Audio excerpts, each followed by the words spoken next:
dan atau pejabat negara yang dikuasakan oleh yayasan. Kalau tidak dikuasakan nggak boleh, karena yang berhak adalah yayasan. Gitu. Sama dengan kalau kita mau nikah, kita punya ponaan mau dinikahkan atau anak kita sendiri, tapi serahkan dulu ke penghulu baru boleh dinikahkan. Seperti itulah aturan akademi kita. Nah, makanya saya minta izin Pak Rektor, oh boleh silakan. Saya lantiklah, dikukuhkanlah Pak Asri. Mudah-mudahan bismillah saya tadi itu bagus, ada berkahnya buat Bapak dan keluarga. Selamat sekali lagi Pak. Berikutnya, saya juga hadir hari ini. Saya ingin mengatakan bahwa kemungkinan ini adalah terakhir saya sambutan sebagai Kepala LDIP. Karena jabatan saya akan segera berakhir. Nanti paling-paling kalau Pak Pembina atau Pak ini datang undang sebagai orasi ilmiah atau sebagai penyanyi boleh, tapi bayarnya mahal. Kalau saya diundang sebagai orator atau sebagai penyanyi, oh saya punya tarif. Kalau sebagai LLDP tidak pakai tarif apa-apa. Pasti takut mengundang saya karena mahal. Jabatan saya akan segera berakhir. Oleh sebab itu, pesan saya yang pertama kepada UNCP. Universitas Cokro Aminoto Palopo adalah perguruan tinggi yang terbaik untuk hari ini di wilayah Tanah Luhur. Tetapi jangan lupa, kompetitornya, saingannya itu tumbuh di mana-mana di Tanah Luhur ini. Ada Universitas Mega Buana, ada Universitas Muhammadiyah Palopo, ada Institut Kesehatan dan Bisnis Kurnia Jaya Persada, ada Universitas Andi Jempa. Itu semua kompetitor. Kompetitor dalam pengertian bahwa silakan bersaing tapi secara sehat. Namun demikian, setiap perguruan tinggi tentunya berharap dan berkeinginan untuk menjadi yang terunggul. Jadi oleh sebab itu memang harus kerja keras. Pertama, kerja kerasnya adalah pertahankan kepercayaan masyarakat bahwa perguruan tinggi ini adalah perguruan tinggi yang baik, yang memang bisa dipercaya untuk mengembangkan potensi anak didik, mengembangkan potensi anak dari para orang tua kita, yang kemudian diharapkan bahwa setelah dia sarjana nanti dia menjadi orang-orang yang sukses. Sukses itu apa?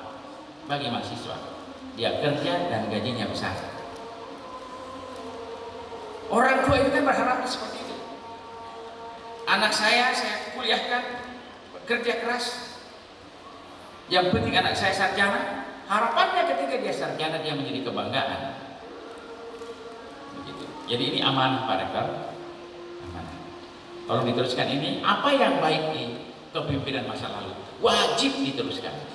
Tetapi dengan hanya mengembangkan keberhasilan kepemimpinan di masa lalu tidak cukup untuk hari ini. Harus ada inovasi dan pengembangan karena eranya berbeda. Dulu memang masih bagus, tapi hari ini dan ke depan belum tentu bagus.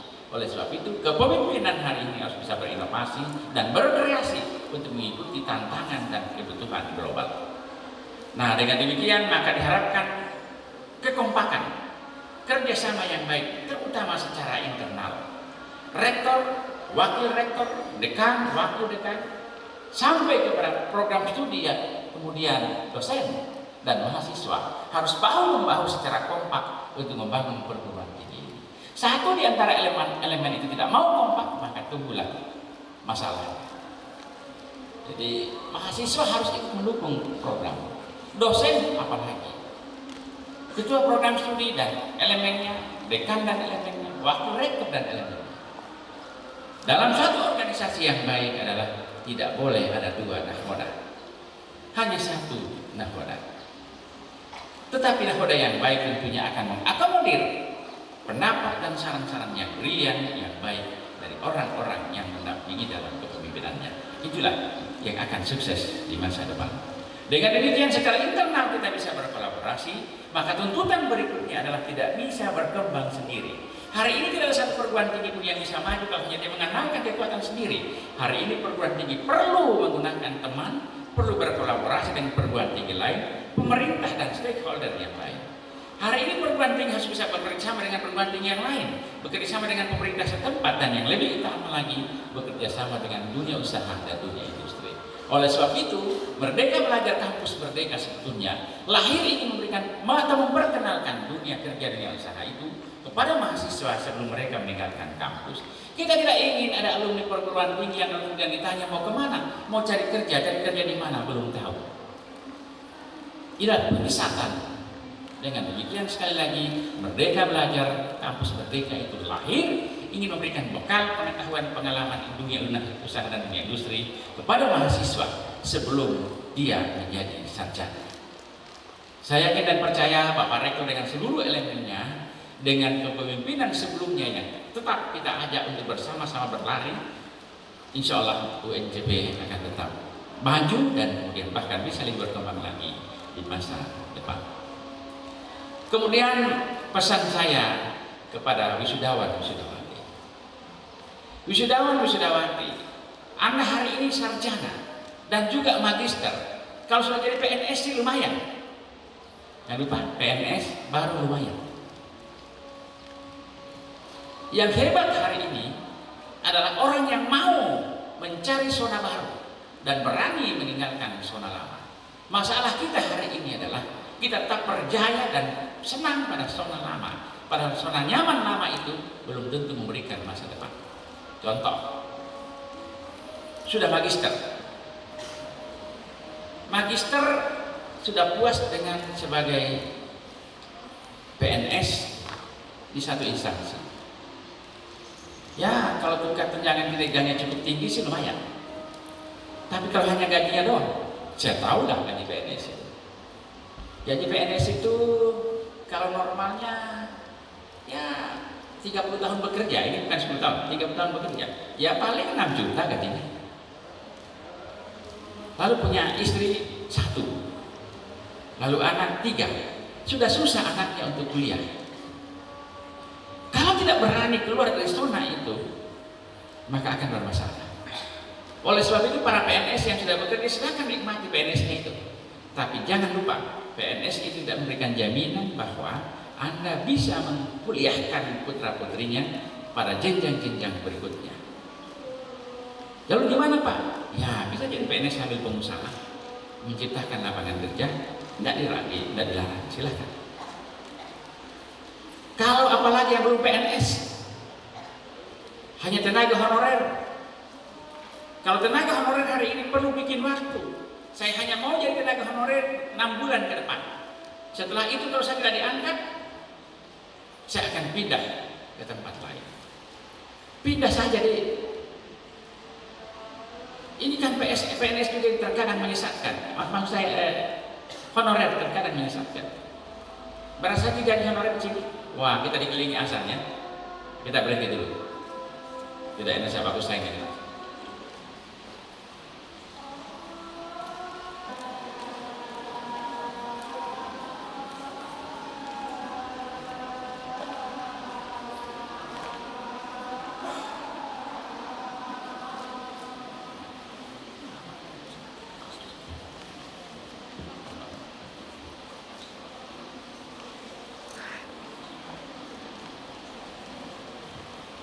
Baik, saya teruskan.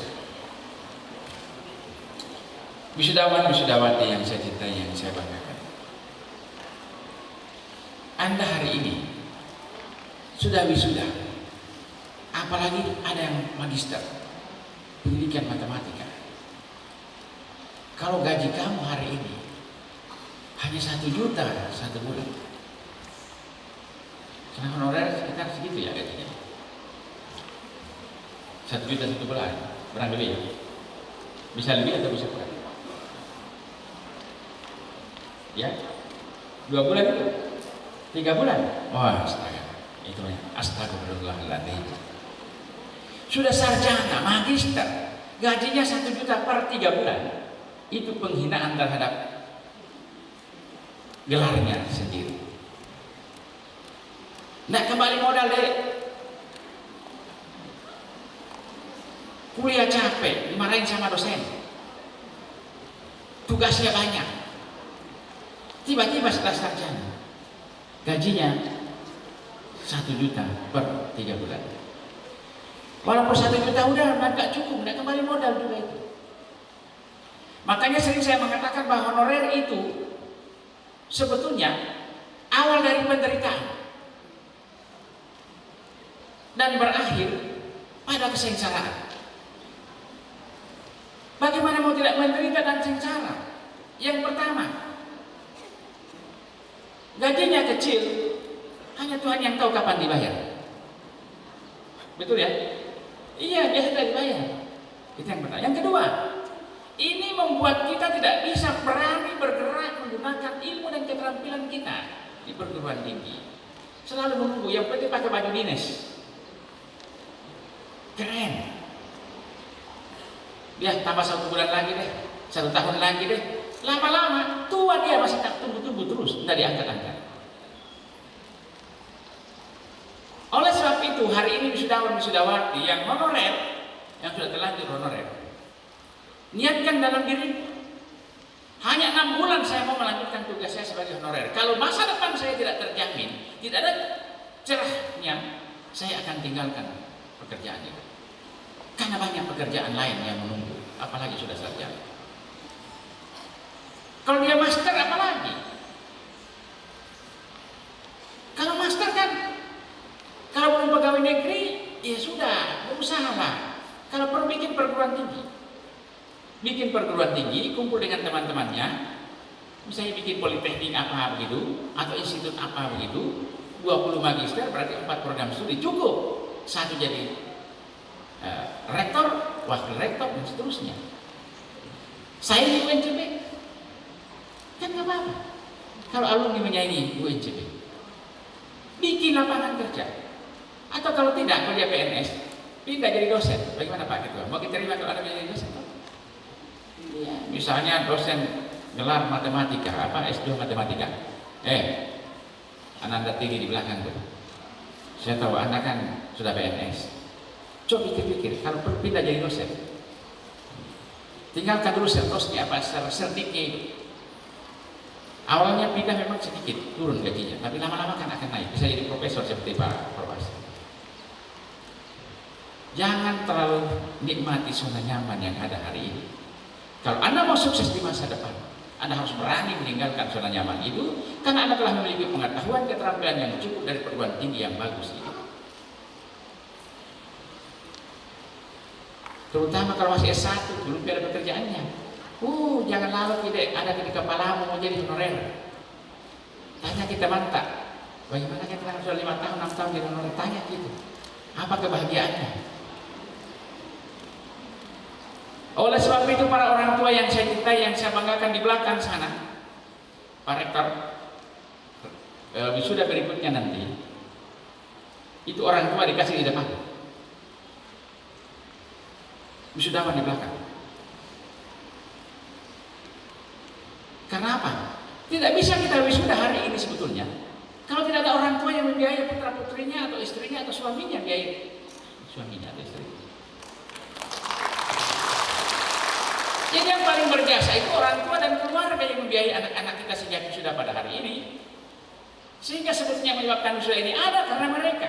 Terima kasih Bapak Ibu sekalian. Apakah sebagai orang tua, sebagai keluarga, sebagai suami atau sebagai istri yang ikhlas merelakan dan mungkin berkorban untuk mensarjanakan hari ini putra putrinya. Semoga cucuran keringat bahkan cucuran air mata yang ibu telah berikan itu akan menjadi amal jariah, amal soleh buat ibu semuanya. Hari ini orang tua kita, keluarga kita sangat bangga melihat kita wisuda hari ini. Biarkan kebahagiaan dan kebanggaan mereka itu ada selamanya. Jangan sampai baru 1 minggu wisuda pusing orang tua. Bagaimana mau tidak pusing? Anaknya sudah sarjana, sudah magister malah, tapi kembali pulang kampung, bikin repot orang tua. Nah, ada kerjaannya, pusing orang tua. Hanya cari omnya. Ada itu anak kamu di rumah sudah master, tidak ada kerjaan. Sudah dikasih biaya, masih dia lagi yang pusing carikan kerjaan anaknya. Jangan mau malu-maluin seperti itu. Anda sudah sarjana, berani langkahkan kakimu, karena masa depanmu sudah cerah, karena kamu sarjana dari perguruan tinggi yang bagus. Kalau tidak bisa kerja di luar negeri, ya sudah kerja di luar negeri. Saya selalu kampanyekan kerja di luar negeri.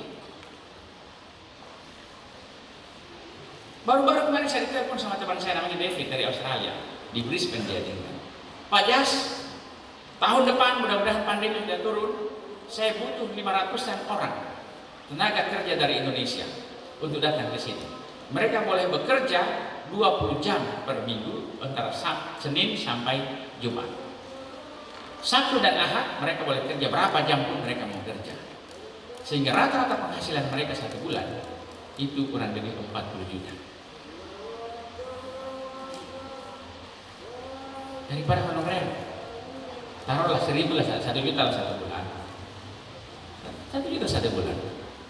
Tapi kan berarti kalau ke Australia bekerja, nggak usah 40 juta lah, 30 juta saja. Kan artinya apa? 1 bulan bekerja di Australia sama dengan 30 bulan menjadi honorer di Indonesia. Pilih mana coba? Bagaimana caranya pergi ke Australia, Pak? 1, tidak bisa ke Australia menggunakan bahasa luwu. Oleh karenanya mulai besok yang belum bisa bahasa Inggris kembali ke jalan yang benar. Pergi kursus cepat. Mudah-mudahan pandemi cepat berakhir dan mau jadi kepala LLB. Kalau tidak, saya masih punya jaringan di luar negeri.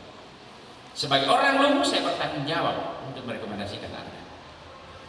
Apalagi udah gampang sekali sebetulnya. Kebetulan ada orang luwu di tanah luwu yang punya komitmen. Saya ini punya komitmen. Saya bisa kirim rekomendasikan Anda semua. Ya, jadi soal itu tidak berani pergi. Kenapa tidak berani? Biasanya orang tua juga tidak berani kirim anaknya. Ibu, tidak kedengaran kan terlalu jauh ya. Ibu, alhamdulillah. Mau jadi kalau anak pergi kerja di Australia? Mau jadi kalau anak pergi kerja di Arab? Kurang banyak.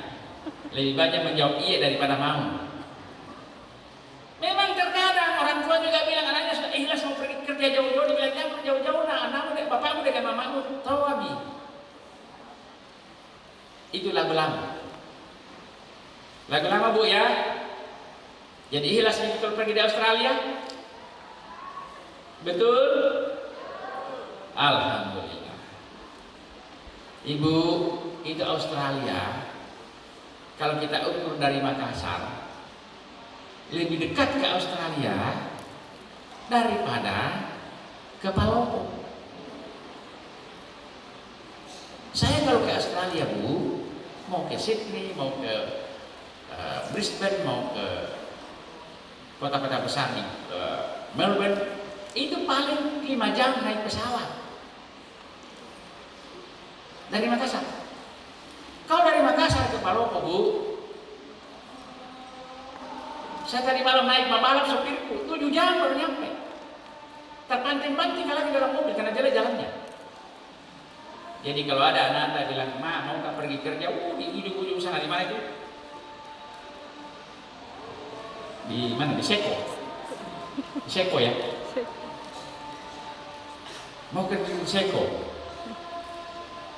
Tapi ada juga tawaran ke Australia atau ke Arab. Pilih pergi kerja di Arab atau di Australia karena lebih dekat itu.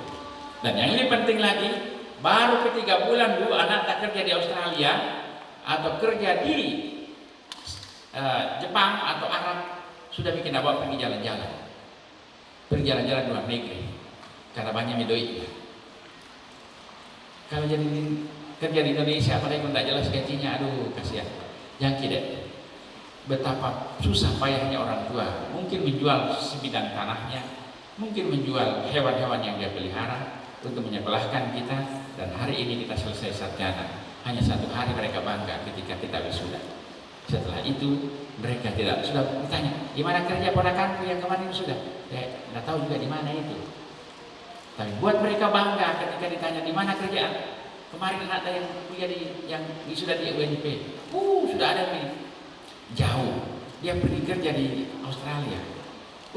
Di mana? Iya. Jadi selalu kita dapat kiriman. Iya, dapat kiriman. Setiap bulan saya dapat kiriman 10 juta. Dan ini pernah terjadi. Saya ketemu dengan orang Indonesia di Australia. Dia tinggalkan gajinya waktu di bank sekitar 7 juta. Dia pergi ke Australia. Saya tanya, kenapa Anda bisa tinggalkan pekerjaan yang bagus itu ke Australia? Dia bilang begini, Kalau saya di Indonesia Pak, gaji 7 juta, itu cukup untuk saya dengan anak saya. Tidak bisa kebantukan orang tua saya, tidak ada tabunganku. Tapi sekarang setelah saya kerja di Australia, setiap bulan saya kirimkan orang tua saya 10 juta, saya juga sudah punya tabungan, anak-anak saya juga bisa sekolah. Tapi paling aman, kalau mau aman, ciptakan lapangan kerja di Indonesia. Jadilah pengusaha-pengusaha. Sambil PNS boleh, honorer juga tidak apa-apa sambil pengusaha. Itu kan honorer hanya buat supaya pakai jaket-jaket saja. Tapi saya punya usaha yang lain yang gajinya lebih besar. Bahagiakan orang tuamu, banggakan keduanya. Karena mereka memang tidak berharap banyak dari kita, tetapi mereka akan sangat bangga jika putra-putrinya lebih berhasil daripada dirinya sendiri. Dia tidak bangga ketika dikirimkan uang banyak, tapi orang mengatakan, bagusnya rumahnya Nata, itulah kebanggaannya. Nata punya mobil baru, itulah kebanggaannya. Tapi yang lebih bangga lagi, hebatnya anak tadi banyak sumbangannya ke masjid, banyak infak sedekahnya. Orang tua akan sangat berbangga dengan itu. Dek, banggakan kedua orang tuamu, dan hari ini mulai kamu harus cita-citakan. Kenapa? Karena apa yang kamu pikirkan hari ini, apa yang kamu cita-citakan hari ini, apa yang kamu inginkan hari ini, tunggu kejadiannya di masa yang akan datang. Hari ini menjadi sarjana karena di masa lalu Anda berpikir untuk menjadi sarjana. Orang bijak berkata, pemikiran kita di masa lalu menjadi realitas kehidupan kita hari ini. Apa yang kita pikirkan hari ini sedang merancang masa depan kita di masa yang akan datang. Jadilah pemimpi, kemudian yang punya harapan besar di masa depan. Tomorrow morning you have only two choices. Besok pagi kamu hanya punya dua pilihan. The first one, continue sleep with your dreams. Lanjutkan tidurmu bersama mimpi-mimpimu. And the second choice, wake up early in the morning and then chase and do your dreams. Bangun cepat besok pagi, lalu kerjakan dan kejarlah mimpimu. Selamat bermimpi. Mimpi itu adalah cita-cita. Mimpi itu adalah doa. Bermimpi besar hari ini, tinggal tunggu saatnya. Karena Anda akan bekerja keras dan kamu akan menggapai mimpi. Wabillahi taufiq wal hidayah. Wassalamualaikum warahmatullahi wabarakatuh. Waalaikumsalam.